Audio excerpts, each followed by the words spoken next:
राधे राधे दोस्तों, जैसा कि आप सभी को पता है 3 तारीख को पापाकुंसा एकादशी है।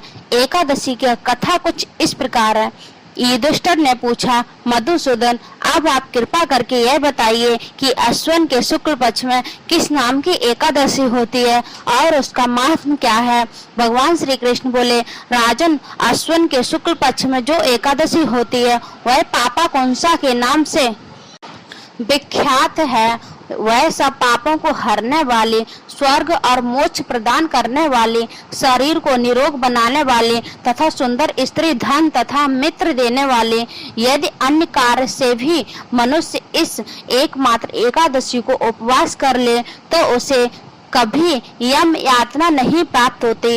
राजन, एकादशी के दिन उपवास और रात्रि में जागरण करने वाले मनुष्य अनायास ही दिव्य रूप धारी, चतुर्भुज, गरुड़ की ध्वजा से युक्त, हार से सुशोभित और पीतांबर धारी होकर भगवान विष्णु को धाम को जाते हैं। राजेंद्र, ऐसे पुरुष मातृ पक्ष की 10 पितृ पक्ष की 10 तथा पत्नी पक्ष की भी 10 पीढ़ियों का उद्धार कर देते हैं।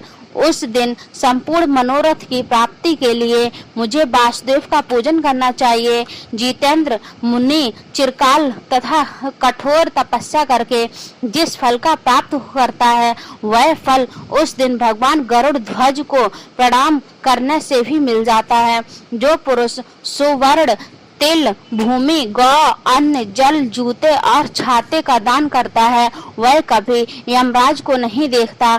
तृप श्रेष्ठ दरिद्र पुरुष को भी चाहिए कि वह स्नान, जप, ध्यान आदि करने के बाद यथाशक्ति होम, यज्ञ तथा दान वगैरह करके अपने प्रत्येक दिन को सफल बनाए। जो होम, स्नान, तप, ध्यान और यज्ञ आदि पूर्ण करने वाले हैं उन्हें भयंकर यम यातना नहीं देखनी पड़ती।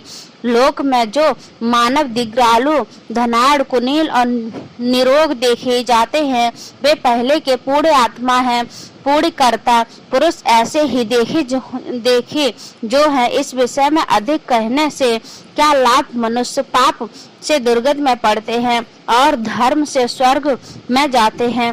राजन, तुमने मुझसे जो कुछ पूछा था उसके बारे में पापाकुंसा एकादशी का महात्म्य मैंने वर्णन किया है।